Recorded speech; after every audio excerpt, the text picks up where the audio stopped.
కడప జిల్లా వంటిమిట్ట శ్రీ కోదండరామస్వామి వారిని మంత్రి సవిత దర్శించుకున్నారు. వారి వెంట కడప జిల్లా టీడీపీ అధ్యక్షుడు శ్రీనివాసులరెడ్డి, రాజంపేట టీడీపీ నియోజకవర్గ ఇన్ఛార్జి సమర్థి జగన్మోహన్ రాజు తదితరులు పాల్గొన్నారు. వారికి మంగళ వాయిద్యాల మధ్య ఆలయ అర్చకులు పూర్ణకుంభ స్వాగతం పలికారు. ఈ సందర్భంగా ఆలయ అర్చకులు ప్రత్యేక పూజలు నిర్వహించి తీర్థ ప్రసాదాలు అందజేశారు.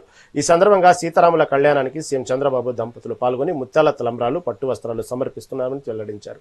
పెద్ద ఎత్తున పాల్గొనే భక్తుల కోసం ట్రాన్స్పోర్టు, వైద్యం, ఆహారం లాంటి వసతులను ఏర్పాటు చేయడం జరిగిందని తెలిపారు.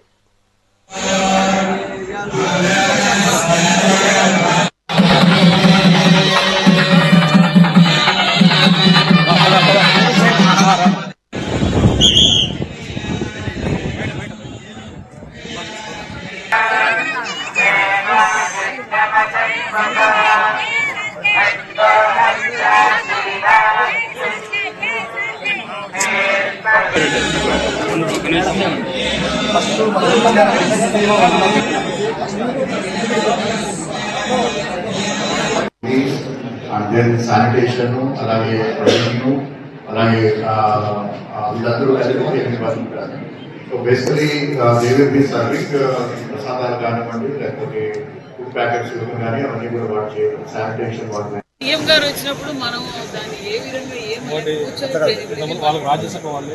ముగ్గురు ఎంపీలు, ముగ్గురు రాజ్యసభ మేడం ముందున్నారు. మేడం ముందుండి మనం దాన్ని పూర్తి స్థాయిలో పోతే ఇంకా గాలి పోలేదు చాలా మందికి అధికారులు. అది మన ప్రభుత్వానికి మనకు ఇబ్బంది కొంచెం అవి సార్ దృష్టికి అందరికీ కూడా తెలుసు మేడం, అందరికీ.